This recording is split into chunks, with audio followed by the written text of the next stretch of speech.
آؤ بچوں سبق پڑھیں، سبق یاد کریں، قرآن شریف کو سمجھیں تاکہ خدا تعالی ہم سے راضی ہو جائے۔ اسی لیے ہم قرآن کو سمجھنے کے لیے نورانی قاعدے کا اسٹارٹ کریں گے، اس کو شروع کریں گے تاکہ ہمیں قرآن شریف صحیح سمجھ میں آ جائے۔ اور اسی طرح رنگ برنگی لفظ لکھے ہوئے ہیں تو انشاءاللہ العزیز بتاتا چلوں گا کہ کون سا لفظ کیسا پڑھا جائے گا، موٹا پڑھا جائے گا، باریک پڑھا جائے گا۔ انشاءاللہ ایک دن ایسا آئے گا کہ آپ خود قرآن شریف پڑھنا سیکھ جائیں گے۔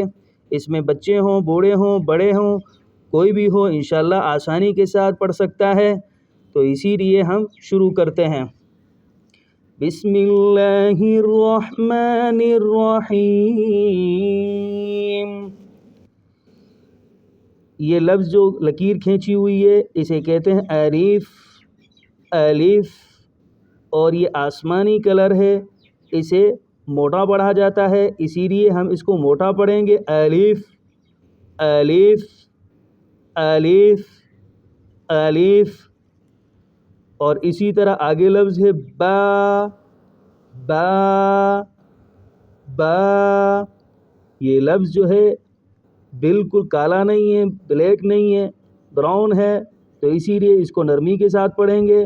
با، با، با۔ دونوں ہونٹوں کو آپس میں ملا دیں گے، اوپر والے نیچے والے کو، تو یہ لفظ نکل آئے گا با، با۔ آگے لفظ ہے تا، یہ بلیک ہے اور آگے والا لفظ بھی بلیک ہے، تو دونوں کو اپنے اعتبار سے اپنے انداز میں پڑھا جائے گا، نہ زیادہ کھینچا جائے گا، نہ زیادہ موٹا پڑھا جائے گا۔ تا، تھوڑی سی زبان نکالی یا تھوڑی سی زبان دانتوں میں لگائی سامنے والے کے، تو انشاءاللہ العزیز یہ لفظ نکل آئے گا تا، تا، تا۔ آگے والا لفظ بھی بلیک ہے اور اس کو 3 اوپر نقطے لگے ہوئے ہیں، اور اس لفظ کو تھوڑی سی زبان نکالی اور دونوں دانتوں کے درمیان دی تو یہ لفظ نکل آئے گا سا، سا، سا، سا۔ تو پیچھے سے دیکھیں الف، با، تا، سا۔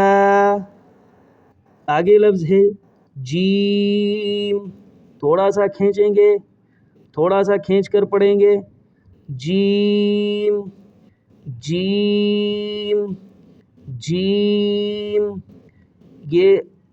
یہ لفظ ہے اور اس کے بیچ میں، اس کے پیٹ میں ایک نقطہ ہے، اس کو ہم جیم کہتے ہیں، بولنا نہیں، اسے کیا کہتے ہیں؟ جیم۔ دوبارہ سے پیچھے دیکھیں الف، الف، با، با، تا، تا، سا، سا، جیم، جیم۔ انشاءاللہ آپ کو سمجھ آ گیا ہوگا۔ آج کا سبق یہی ہے، انشاءاللہ روزانہ ایک لائن سبق دی جائے گی۔ اللہ تعالیٰ آپ کو قرآن شریف صحیح سمجھنے کی توفیق عطا فرمائے۔ السلام علیکم۔